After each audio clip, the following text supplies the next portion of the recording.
weltare ɓiɓɓe fulɓe andu diine maɗa fedde hebɗo sukaɓe afrique gomu coftal ɓalli takkusana yoni to bagodin wocci Sinthiane Padalal lycée Bogorgol Agnam Goli ko on waktu yoni ha to fondu e nanago kabaruji men coftal ɓalli puɗɗortoɗen tigui koto dowla Mauritanie kalen e juncuɗi kawguel gorgol ujunnaji ɗiɗi e sappo e jeetati au Sénégal ko ceerno Djiby Dieng to France Espagne ko ceerno Seydou Ba Allemagne Italie ceerno Bouyeso musidɓe tedduɓe woto goɗɗe joni joni jannoɗen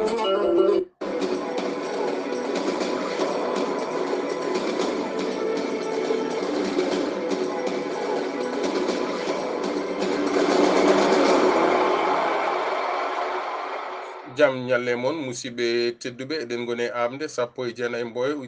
ujunnaji ɗiɗi e sappo e jeetati no mbinoɗen e gardidi kabaruji meɗen puɗɗortoɗen tigui koto dewlo Mauritanie kaalen tigui e kawguel gorgol hitande ujunnaji ɗiɗi e sappo e jeetati ñande sappo e jeeɗiɗi e sappo e jeetati mboyo fetti tigui kawguel diwan gorgol ñande sappo e jeeɗiɗi mboyo ko magama tigui jaɓɓiɗo Sanguel Bali ko Sanguel Bali fooli loggi ɗiɗi e gotel lycée Bogorgol e wali jantan baddi tigui ko ɗekki gotel e gotel ñande sappo e jeetati mboyo gori jaɓɓinomo Sinthiane Padalal ko gori fooli loggel gotel e ndiga jinga e jowol baddi ko ɗekki ɗiɗi e ɗiɗi Liman Sport de Kaydi e Sinthiou Boumaka ko Liman Sport de Kaydi fooli tigui loggi ɗiɗi e gotel gaɗen tigui e pottite paaɗe ñande nogas e tati mboyo Fimbo ma jabbo Tulel ɗal haya jabbo tokomaji ñande nogas e nayyi mboyo Sinthiane Padalal ko kañum tigui jogori jabbade Silla Racine Club de Kaydi jabbo gori ñande nogas e joyi mboyo wali jantan ma jabbo magama Sanguel Bali jabbo lycée Gorgol ha joni koto dowla Mauritanie keddotoɗen kalen tigui haala kawguel Brakna taw tigui ko final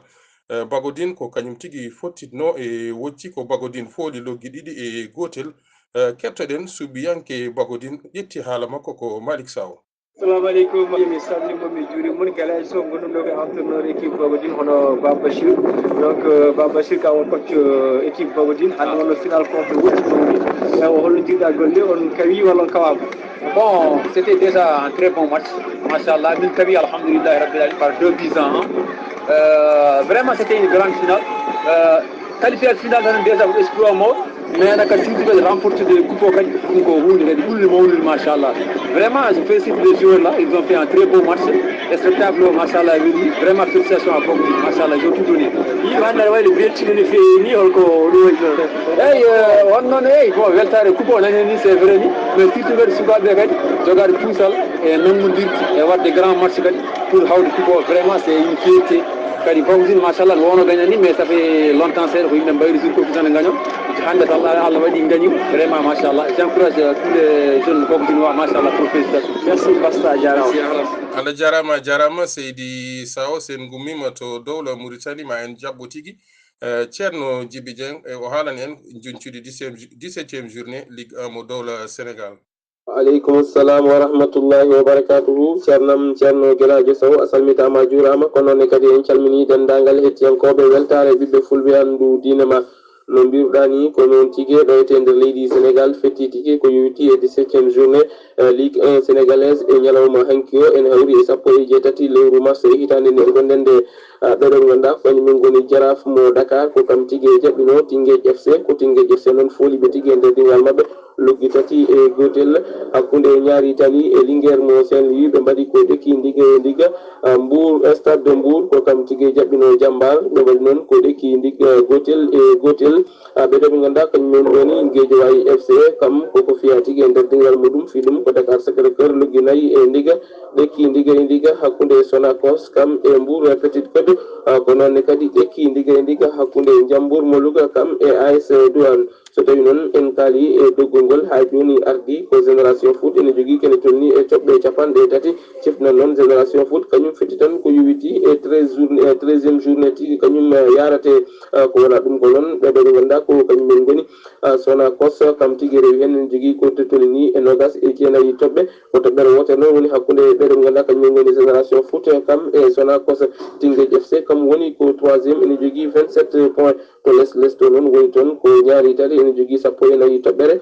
sappo e nayyi ɓeydu noon woni toon ko ɓeɗon ganduɗa kañumen goni Guédiawaye ene jogui kene toon ni e toɓɓe jeegom ɓeɗon ganduɗa kañum goni IS Ouakam ko kam tigui woni dadda ko ene jogui kene toon ni e toɓɓe tati ceerno Gueladio Sow ko ɗum tigui woni ko kennoɗen tongude ɗo ete nder leydi Sénégal ko yowiti e Ligue 1 sénégalaise 17e journée. a jarama Seydi Dieng sen gummima to dowla Sénégal ma en jatigi ha to Europe kalen tigui haala quart de finale Ligue des champions woni tirage o ñande tati setto ujunnaji ɗiɗi e sappo e jeetati Juventus ma jabbo Real Madrid Séville jabbo Bayern Munich ñande nayyi setto Barcelone ko kañum tigui jogori jaɓɓade AS Roma Liverpool mo Sadio Mané ma jabbo Manchester City duttol ngol ko ñande sappo e goho setto ñande sappo setto Manchester City ma jabbo Liverpool AS Roma jabbo FC Barcelone ñande sappo e goho setto Bayern Munich ko kañum tigui huccita e Séville Real Madrid huccita e Juventus sen gummima e tirage au sort Ligue des champions jehen tigui ha to dowla France bismoɗen ceerno Djiby Dieng ko fati Ligue 1 mo dowla France. Jam ñalle mon weltare ɓiɓɓe fulɓe andu diine ma jam ñallema Seydi Sow ceerno Gueladio Sow kabaruji men coftal balli fuɗɗortoɗen ko toon to leydi France ko fate Ligue 1 mo dowla France e ñalgu capanɗe tati biijo juɓɓinade ñande aljuma aset e alet ñande aljuma sappo e jeegom boy ko oɗo équipe biyeteɗo Monaco jaɓɓino Lille ko Monaco kay heeɓi folde Lille loggi ɗiɗi e wondude loggel gotel ñande aset sappo e jeeɗiɗi mboy ko Toulouse jaɓɓino Strasbourg ɓe mbaddi ko ɗekki ɗiɗi e ɗiɗi Montpellier ko kañum tigui jaɓɓino Dijon ɓe mbaddi ko ɗekki ɗiɗi e ɗiɗi Troyes kañum yilloyno Amiens ɓe mbaddi ko ɗekki gotel e gotel Caen ko kañum yilloyno Angers ko Angers kay heeɓi folde Caen loggi tati e Liga Bordeaux ko kañum jaɓɓino Rennes ko Rennes kay heeɓi folde Bordeaux e galle mumen loggi ɗiɗi e wondude e Liga ñande alet sappo e jeetati mboy ko oɗo équipe biyeteɗo Marseille jaɓɓino Lyon ko Lyon kay heeɓi folde Marseille loggi tati e wondude e loggi ɗiɗi Guingamp ko kañum yilloyno Saint-Étienne ko Saint-Étienne kay fooɗi Guingamp loggi ɗiɗi e Liga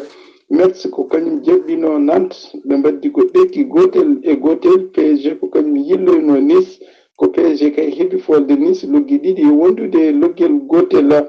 ko fati e deggotiral walla mbiyen kadi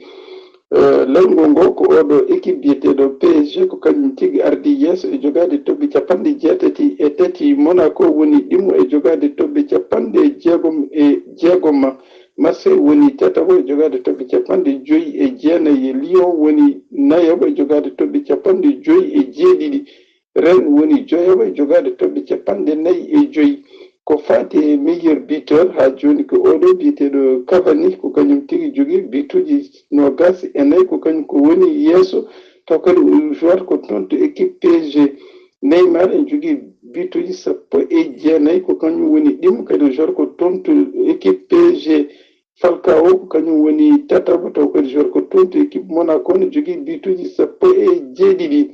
ko ɗum ɗo wonno kabaruji men ko tongudiɗen toon to leydi France ko fate Ligue 1 mo dowla France. sen gummima to dowla France Seydi Ba ma en jatigi ha to dowla Espagne kalen tigui ala Liga mo dowla Espagne. Noon tigui ceerno Gueladio Sow sen gummima toon to leydi France jabanten ko toon to leydi Espagne ko fati e Liga mo dowla Espagne e ñalgu nogas e jeeneɓijo juɓɓinaɗi ñande aljuma aset e alet ñande aljuma sappo e jeegom ko Levante jaɓɓino Eibar ko Eibar kay heeɓi folede loggi ɗiɗi e wondude e gotel ñande aset ko Séville Betis Séville kañum tigui jaɓɓino Espagnol Barcelone ko Espagnol Barcelone foola loggi tati e Liga Getafe ko kañum yilloyno Real Sociedad ko Real Sociedad kay foola loggi ɗiɗi e gotel FC Valence ko kañum jaɓɓino Alaves ko FC Valence kay fooɗi Alaves loggi tati e wondude e loggel gotel La Corogne ko kañum jaɓɓino Las Palmas ɓe mbaddi ko ɗekki gotel e gotel ñande alet ko Real Madrid jaɓɓino Gérone FC ko Real Madrid kay heeɓi folde Gérone FC loggi jeegom e wondude loggi tati Atlético Madrid ko kañum yilloyno Villarreal ko Villarreal kay fooɗi Atlético Madrid loggi ɗiɗi e gotel Malaga ko kañum yilloyno Celta Vigo ɓe mbaddi ko ɗekki ndiga e ndiga Athletic Bilbao ko kañum yillono FC Barcelone ko FC Barcelone kay heɓi fode Athletic Bilbao luggi ɗiɗi e ndiga CD Laganes ko kañum jaɓɓino FC Séville ko FC Séville kay foola luggi ɗiɗi e gotel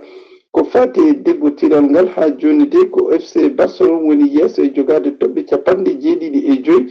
Atlético Madrid woni ɗimmo e jogade toɓɓe capanɗe jeegom e nayyi Real Madrid woni tataɓo e jogade toɓɓe capanɗe jeegom FC Valence woni nayaɓo e jogade toɓɓe capanɗe joyi e jeenayyi Villarreal woni joyaɓo e jogade toɓɓe capanɗe nayyi e jeeɗiɗi ko fati e deggotiral meilleur buteur ha joni ko Messi ko kañum kay ardi yeeso e jogade bituji nogas e joyi taw kadi ko tonto équipe FC Barcelone Cristiano Ronaldo taw kadi ko tonto équipe Real Madrid hande ko kanko woni ɗimmo e jogade bituji nogas e ɗiɗi tataɓo woni Suarez taw kadi ko tonto FC Barcelone ko kanko kay woni tataɓo e jogade bituji nogas e goho ko ɗum ɗo wonno ko tongunden kabaruji men ko fate Liga mo dowla Espagne ɗum noon ko musidɗo mon Seydou Abouba yo jaam Allah hiranen weltare ɓiɓɓe fulɓe andu diine ma amin Seydi Ba sen gummima to France Espagne ma en kal tigi haala juncuɗi Ligue 1 anglaise taw tigi ko ñalawma capanɗe tati e gooɓijo ñande sappo e jeeɗiɗi Mboye Bournemouth ko kañum tigi jaɓɓino West Bromwich ko Bournemouth fooli loggi ɗiɗi e gotel Huddersfield jaɓɓinomo Crystal Palace ko Crystal Palace fiiɓe e dingral mabɓe loggi ɗiɗi e ndiga Stoke City jaɓɓinoma Everton ko Everton tigi fiiɓe e dingral mabɓe loggi ɗiɗi e gotel Liverpool ko kañum tigi jaɓɓino Watford ko Liverpool fooli loggi joyi e ndiga deggotiral ngal ko ni sifori Manchester City ko kañum tigi ardi championnat mo dowla Angleterre ene jogii toɓɓe capanɗe jeetati e goho Manchester United ko kañum tigi rewi hen ne jogii toɓɓe capanɗe jeegom e joyi Liverpool no jogii toɓɓe capanɗe jeegom e tati Tottenham toɓɓe capanɗe jeegom e goho Chelsea toɓɓe capanɗe joyi e jeegom ene tawe e zone de relégation Southampton Stoke City West Bromwich ha joni ɓen goni koye zone de relégation sen gummima to dowla Angleterre jehen tigi ha to dowla Allemagne bismoɗen ceerno Bouye Sow Allah jaramo a jalamo guelaji Moussa Sow jaam ñalle maɗa jaam ñalle mon hettotoɓe a yawo weltane ɓiɓɓe fulɓe andu diine ma e cetal heble sukaɓe Afrique eɗen gone kabaruji meɗen coftal ɓalli jaɓanten ko toon to Allemagne 27e journée nogas e jeeɗiɗi journée e Fribourg jaɓɓino Stuttgart ko Stuttgart fiiɓe loggi ɗiɗi e gotol Augsbourg jaɓɓino Brême ko Brême fiiɓe loggi tati e gotol Francfort jaɓɓino Mainz 05 ko Francfort fiiɓe loggi tati e ndiga Borussia jaɓɓino Offenheim ko ɗekki loggi tati e tati ɓe mbaddi Hambourg jaɓɓino Hertha Berlin ko Hertha Berlin fiiɓe loggi ɗiɗi e gotel Wolfsburg jaɓɓino Schalke 04 ko Schalke 04 fiiɓe loggol gotol e ndiga Borussia Dortmund jaɓɓino Hanovre ko Borussia fiiɓe loggol gotol e ndiga Cologne jaɓɓino Bayer Leverkusen ko Cologne fiiɓe loggi ɗiɗi e ndiga Leipzig jaɓɓino ko Bayern ko Leipzig fiiɓe loggi ɗiɗi e gotol e gardini doggol ngol ko Bayern ardi ha joni ene jogui toɓɓe capanɗe jeegom e jeegom rewi hen ko Schalke 04 ne jogui toɓɓe capanɗe nayyi e jeenayyi rewi hen ko Dortmund ne jogui toɓɓe capanɗe nayyi e jeetati ko ɗum no wonno ko tongannoɗen men e kabaruji men coftal ɓalli toon to dowla Allemagne a jarama ɓinguel baba sen gummima to dowla Allemagne ma en jatigi ha to dowla Italie kalen haala série A mo dowla Italie ko noon kay guelajo Moussa Sow somi arte maɗa mi nawma toon to Italie 29e journée nogas e jeenayyi journée mo dowla Italie Udinese jaɓɓino Sassuolo ko Sassuolo fiiɓe loggi ɗiɗi e gotel Spal jaɓɓino ko Juventus ko ɗekki ndiga e ndiga Sampdoria de Gênes jaɓɓino Inter de Milan ko Inter de Milan fiiɓe loggi joyi e ndiga Torino jaɓɓino Florentina ko Florentina fiiɓe loggi ɗiɗi e gotol Crotone jaɓɓino AS Roma ko AS Roma fiiɓe loggi ɗiɗi e ndiga Benevento jaɓɓino Cagliari ko Cagliari fiiɓe loggi ɗiɗi e gotol Milan jaɓɓino Chievo Vérone ko Milan fiiɓe loggi tati e ɗiɗi Las Vérone jaɓɓino Atalanta ko Atalanta tawiɓe fiiɓe loggi joyi e ndiga Napoli jaɓɓino Genoa ko Napoli fiiɓe loggol e ndiga Lazio de Rome jaɓɓino Bologne ko ɗekki loggol e loggol e gardini doggol ngol ha joni ko Juventus heedi yeeso ene jogui toɓɓe capanɗe jeeɗiɗi e joyi rewi hen ko Napoli ene jogui toɓɓe capanɗe jeeɗiɗi e tati rewi en ko Roma ene jogii toɓɓe 59 ko ɗum no wonno ko kablannoɗen men kabaruji men coftal ɓalli Galaji Moussa Sow mi hokkitma lefol ngol. a jarama seydi Sow sen gummima to dowla Italie ma en jatiga to dowla Portugal kalen tigi haala championnat mo dowla Portugal ñande 17 mboy Victoria Setúbal ko kañum tigi jabbino Portimonense ɓe mbaddi ko ɗekki gotel e gotel. Estoril e Pacos Vera mbaddi tigi ko ɗekki gotel e gotel. Tondela ko kañum tigi jabbino Maritimo ko Maritimo fiiɓe e dingral mabɓe loggi ɗiɗi e gotel. Firenze ko kañum jabbino Benfica ko Benfica fiiɓe e dingral mabɓe e loggi ɗiɗi e ndiga. FC Porto jabbinomo Boa Vista ko FC Porto fooli loggi ɗiɗi e ndiga. ñande 18 mboy Moreirense ko kañum tigi jabbino Belenenses ko Moreirense fiiɓe loggi ɗiɗi e gotel. ñande Victoria Guimarães ko kañum tigi jabbino Deportivo Alaves ko Victoria Guimarães fooli loggi ɗiɗi e gotel. Chaves jabbinomo Sporting Praga ko Sporting Praga fiiɓe tigi e nder galle mabɓe loggi 4 e gotel. Sporting Lisbon jabbinomo Rio Aves ko Sporting Lisbon fooli tigi loggi ɗiɗi e gotel. Deggotiral ngal ko Nice Fori FC Porto ko kañum tigi ardi championnat mo dowla Portugal ene jogii toɓɓe 17. Benfica toɓɓe 68. Sporting Lisbon toɓɓe 65. Sporting Praga toɓɓe 61. Rio Aves toɓɓe 4. Firenze Estoril ko kañum men tigi ngoni e zone de relégation. Musidɓe tedduɓe ko ɗo tigi jogorɗen uddirde kumpital meɗen jottorade wonde ñande mawde 13 mboye ma ceerno meɗen Saydou Ba aran en tigi e kabaruji coftal ɓalli so weeli Allah ɗo e nden en jetti dendagal wannoɓe juuɗe mumen tigi ha kumpital ngal wawi laatade to Mauritanie ko ceerno Malick Sao, Sénégal ceerno Djibi Dieng, France Espagne ceerno Saydou Ba, Italie Allemagne ceerno Bouye Sow. ɗo e nden yo jaam Allah jogo mon jogo min on la jarama on jarama.